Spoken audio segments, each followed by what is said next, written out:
आपके सामने यह कोई साधारण नाच नहीं है, यह है भूताकोला। कांतारा में दिखाए गए पंजुरी दैव महज कल्पना नहीं है, यह एक असली कहानी है जो भगवान शिव और विष्णु तक जाती है।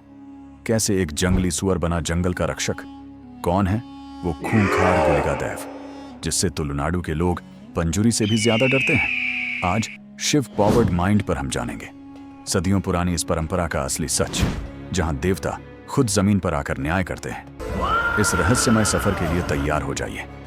इस रहस्य की शुरुआत होती है कैलाश पर्वत के घने जंगलों से।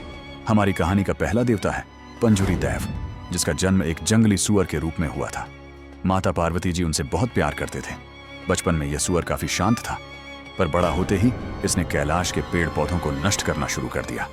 यह देखकर भगवान शिव क्रोधित हुए और उन्होंने पंजुरी को दंड देने का निश्चय किया।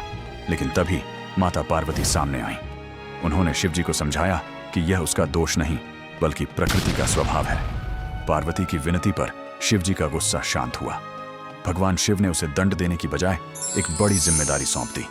उन्होंने आदेश दिया कि पंजुरी अब पृथ्वी पर जाएगा और इंसानों की, खेतों की और पूरे जंगल की रक्षा करेगा।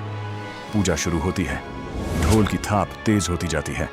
पुजारी का शरीर पसीने से भीगता है और मुखौटा पहनते ही अचानक उसकी चाल बदल जाती है। उसकी आंखें लाल हो जाती हैं।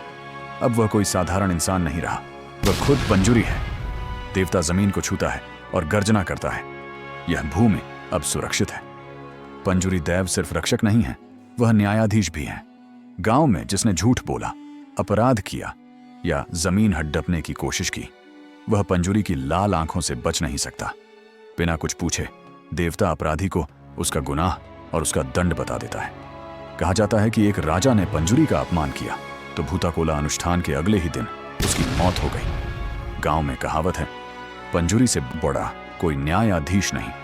लेकिन पंजुरी के अलावा एक और देव हैं जिनसे लोग और भी ज्यादा डरते हैं। वह हैं गुलिगा दैव, जिन्हें हमने कांतारा के क्लाइमैक्स में देखा था। जहां पंजुरी दैव थोड़े दयालु हैं, वहीं गुलिगा दैव हैं महाक्रोध। वह नियम तोड़ने वाले को कभी माफ नहीं करते, इसलिए लोग पंजुरी से भी ज्यादा इनसे डरते हैं। गुलिगा की कहानी शिव और विष्णु से जुड़ी है। लोक कथा कहती है कि उनका जन्म शिव जी के फेंके गए एक काले पत्थर से हुआ, जो सीधे विष्णु लोक में गिरा। गुलिगा की भूख इतनी भयानक थी कि शांत करने के लिए भगवान विष्णु को अपनी एक उंगली अर्पित करनी पड़ी। इसीलिए उनकी पूजा में धान फल नहीं, बल्कि जानवर की बलि दी जाती है। रात के अंधेरे में पुजारी के शरीर में जब दैव का वास होता है तो वह कच्चा मांस खाता है। गुलिगा गांव की सीमा का प्रहरी है, जो मर्यादा और कानून व्यवस्था बनाए रखता है। अपराधी को उनके भयंकर गुस्से का सामना करना पड़ता है। ये दोनों देवता, पंजुरी रक्षक और गुलिगा न्यायकर्ता, मिलकर भूताकोला की अदालत चलाते हैं।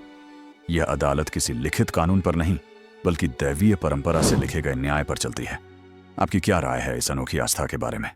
हमें कमेंट्स में जरूर बताएं। जय पंजुरी जी, जय गुलिगा जी।